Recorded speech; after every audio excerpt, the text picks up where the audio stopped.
Hello dear students, welcome back to organised knowledge channel. और आज की जो वीडियो है उसमें डिस्कस करेंगे worksheet number 87 for class 9th, subject science है। और ये वर्कशीट आपके लिए 10 फरवरी 2022 के लिए शेड्यूल की गई है।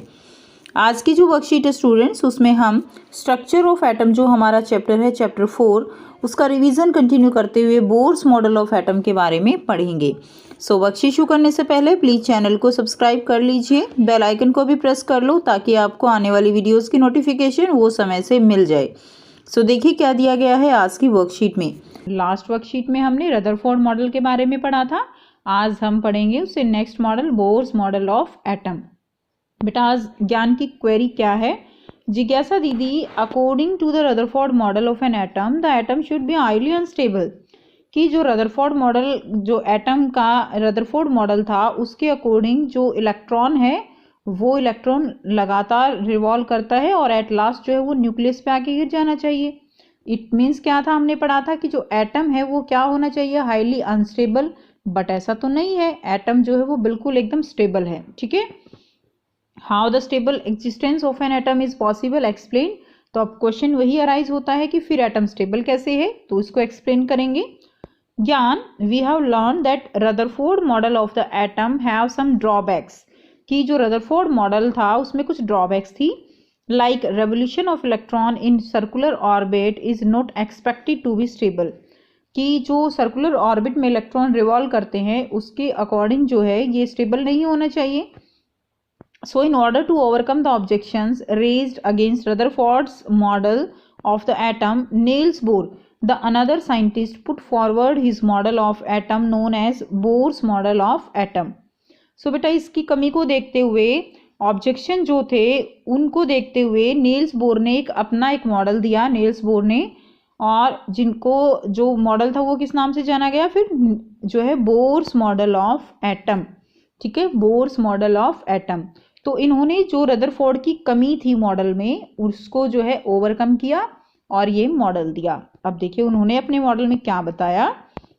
Niels Bohr, born in 1885 up to 1962 जो है इनकी डेट ऑफ बर्थ और डेथ दी गई है।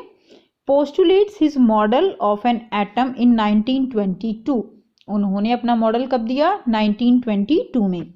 With two main features as follows. तो उनकी जो मॉडल था उसमें दो मेन फीचर्स क्या थे।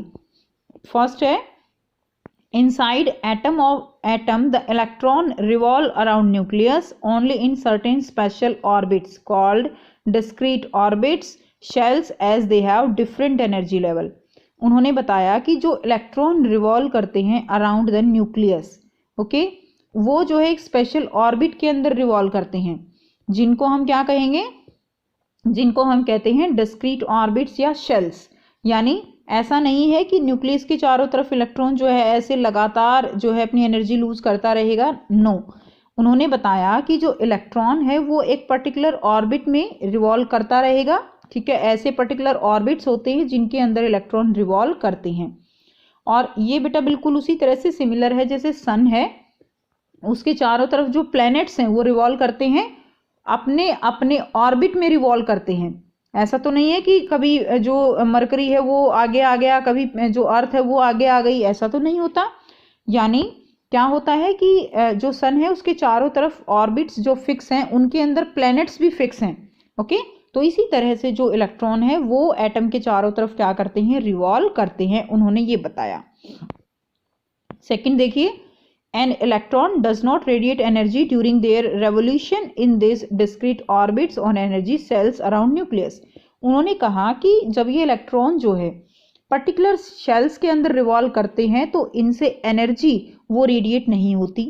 ठीक है, जबकि रदरफोर्ड ने ये बात नहीं बताई कि उनसे रेडिएट एनर्जी होती तो है, लेकिन वो अगर लगातार ऐसे घूमते रहेंगे तो क्या होगा, वो गिर जाएंगे, जबकि यहाँ पर ऐसा नहीं था। इन्होंने बताया कि जो इलेक्ट्रॉन है वो एनर्जी रेडिएट नहीं करते ड्यूरिंग देयर रेवोल्यूशन। ठीक है, और वो अपने पर्टिकुलर एनर्जी सेल्स के अंदर जो है रिवॉल्व करते रहते हैं।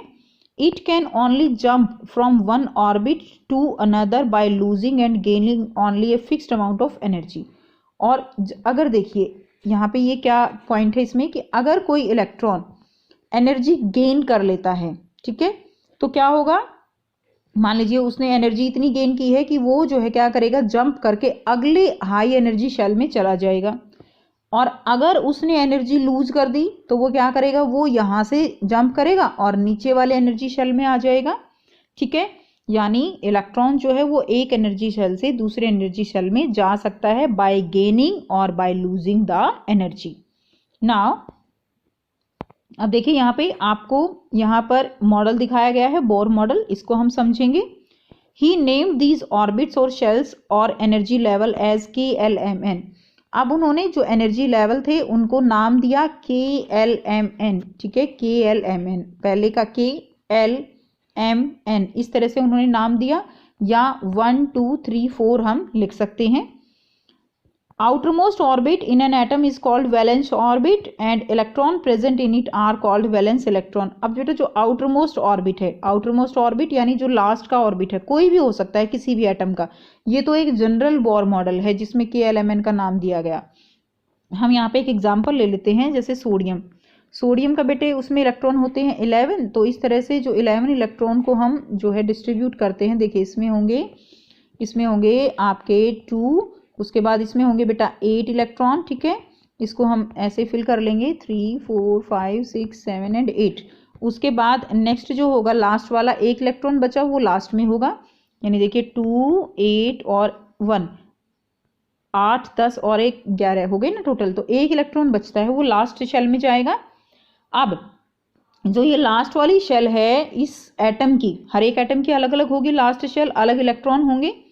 तो हर जो ये एटम है इसकी ये जो लास्ट शेल है इसको हम बोलते हैं वैलेंस ऑर्बिट। क्या बोलेंगे, वैलेंस ऑर्बिट। और इसके अंदर जो ये इलेक्ट्रॉन है ना, ये एक इलेक्ट्रॉन, इसको हम कहेंगे वैलेंस इलेक्ट्रॉन। ठीक है, क्या कहेंगे, वैलेंस इलेक्ट्रॉन, और ये शेल होगी वैलेंस ऑर्बिट।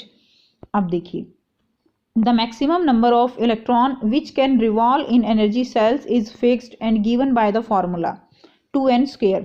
अब मैक्सिमम नंबर ऑफ इलेक्ट्रॉन जो है एनर्जी शेल में कितने हो सकते हैं वो हम कैसे निकालेंगे, वो हम निकालेंगे bye the formula 2n²।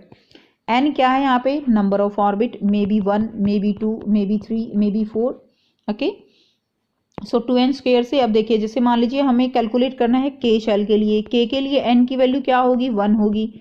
2n² formula है, 2 इंटू n की वैल्यू रख दीजिए, कितना आया, 2 आया। यानी के शेल में जो इलेक्ट्रॉन होंगे मैक्सिमम वो कितने होंगे, 2 से ज़्यादा नहीं हम फिल कर सकते। इसी तरह एल शेल में जब हम 2n² फॉर्मूला अप्लाई करेंगे तो n की जगह l में हम 2 रखेंगे ना, l 2 नंबर पे है तो 2 रखेंगे, तो यहाँ से आया 8। यानी एल शेल के अंदर मैक्सिमम नंबर ऑफ इलेक्ट्रॉन 8 हो सकते हैं, 8 से ज़्यादा नहीं हो सकते। एम शेल में 18 आएगा, लेकिन maximum number of electron that can be accommodated in outermost orbit is 8। Octet rule जो है ये कहता है कि लास्ट शेल में जो है 8 इलेक्ट्रॉन जो है वो मैक्सिमम हो सकते हैं। ठीक है, या फिर कितने होंगे, 18 होंगे। ऐसा नहीं होगा कि लास्ट शेल में 10 बचे हैं तो 10 डाल दिए, 8 की बजाय 9 बचे हैं तो 9 डाल दिए, ऐसा नहीं होगा, 8 ही होंगे, या फिर सीधे जो है कितने होंगे, 18 होंगे। अब देखिए कैसे, मैं एक एग्जांपल देके समझाती हूँ आपको। कैल्शियम का जैसे 20 है, 20 को अगर हम जब इलेक्ट्रॉन बांटेंगे तो 2 8 8 और 2 करेंगे बेटा, ऐसा नहीं है कि 2 8 10 कर देंगे हम। अब आपको यहाँ पर बहुत ही आसान से बच्चों 5 क्वेश्चंस दिए गए हैं जिनके आंसर हम 1 बाय 1 डिस्कस करेंगे। फर्स्ट क्वेश्चन है, state 2 main postulates of Niels Bohr model of an atom. 2 postulates लिखने हैं, तो पहला आप लिख देंगे, inside atom the electrons revolve around nucleus only in certain orbits called discrete orbit shells as they have different energy levels. ठीक है, electron जो है वो एक पर्टिकुलर ऑर्बिट में क्या करते हैं, रिवॉल्व करते हैं, और उन ऑर्बिट की एनर्जी लेवल वो डिफरेंट होता है।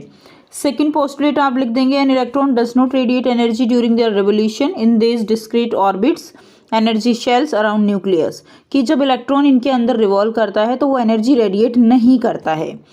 नेक्स्ट देखिए, क्वेश्चन नंबर 2 है, how did bourse model of an atom overcome the drawback in the Rutherford model of the atom, कि बोर मॉडल ने किस तरह से ड्रॉबैक को दूर किया जो कि रदरफोर्ड मॉडल ऑफ एटम में थी। ठीक है, सो आंसर रहेगा an electron does not radiate energy during their revolution in this discrete orbits energy shells around nucleus. कि इलेक्ट्रॉन जो है वो एनर्जी रेडिएट नहीं करता जब वो रिवॉल्व करता है अपने जो पर्टिकुलर ऑर्बिट हैं उनमें। Each can only jump from one orbit to another by losing और gaining only a fixed amount of energy. ये कि एक ऑर्बिट से दूसरे ऑर्बिट में केवल जंप कर सकता है, या तो गेन एनर्जी करेगा या एनर्जी लूज करके करेगा। It overcome the drawback of Rutherford model. इस तरह से जो प्रॉब्लम थी रदरफोर्ड मॉडल की वो दूर हो गई। क्वेश्चन नंबर 3 है draw a diagram of Bohr's model of an atom showing 4 energy shells. मैं आपको बताऊंगी एक न्यू ऐप के बारे में जो स्टूडेंट्स में काफी जल्दी पॉपुलर होती जा रही है। चाहे कोई क्वेश्चन हो, कोई डाउट हो या कोई कॉन्सेप्ट ना समझ आए, बोर्ड्स हो या जी नीट, पढ़ाई में कोई भी दिक्कत आ रही हो तो उसका सॉल्यूशन है फिलो ऐप। अपने डाउट्स को किसी भी टाइम क्लियर करें इन दीज 3 इजी स्टेप्स। सबसे पहले इस ऐप को प्ले स्टोर या ऐप स्टोर से डाउनलोड कर लें, अपने फोन नंबर से इजीली साइन अप कर लें, अपने क्वेश्चंस का पिक्चर लें या उसे टाइप करके सबमिट करें और फिलो आपको 60 सेकेंड्स में इंडिया के टॉप एक्सपर्ट से लाइव कॉल पे कनेक्ट कर देगा। आपके क्वेश्चन में आप कहना चाहते हैं कि बल्ब की पावर कितनी है। अगर बल्ब जो है वो 220 वोल्टेज पर ऑपरेट हो रहा है, राइट। इस बैटरी का जो वोल्टेज है वो आपको गिवन है 220। तो ये आपको सिंपल रिलेशन हो गया यहाँ पर। अब अगर कोई आपको और डाउट है तो बताइए। So guys, it's just simple. Have any question? Just ask Philo. You can get 10% off by referral code OKE001. इस ऐप का डाउनलोड लिंक नीचे डिस्क्रिप्शन में दे दिया गया है। So just download Filo now. यहाँ से आप डायग्राम ड्रॉ कर देंगे तो देखिए सेंटर में क्या है, न्यूक्लियस है। उसके बाद ये वाली फर्स्ट शेल जो कि के शेल है, सेकंड शेल जो कि एल शेल जिसके लिए एन की वैल्यू 2 रहेगी, ये वाली जो है थर्ड शेल हो जाएगी एम शेल जिसमें एन की वैल्यू 3 रहेगी, और ये वाली हो जाएगी जो है एन शेल जिसके में एन की वैल्यू क्या रहेगी 4 रहेगी। तो के एल एम एन ये 4 जो है ये शेल्स हो जाएंगी। ठीक है, नेक्स्ट देखिए क्वेश्चन नंबर 4 है what are neutrons and where are they located. ठीक है, so neutrons is a sub atomic particle of the atom and it is present in the nucleus. Sub atomic particle है और nucleus में present होते हैं। Question number 5 is what is a valence orbit or shell and valence electron.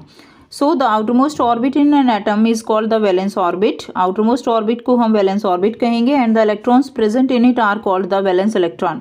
और इसके अंदर जो electron present होते हैं they are known as valence electrons. तो ये आंसर आप लिख देंगे। सो ये थी स्टूडेंट्स आपकी आज की बच्चों साइंस की वर्कशीट। आई होप सभी स्टूडेंट्स को ये क्लियर है।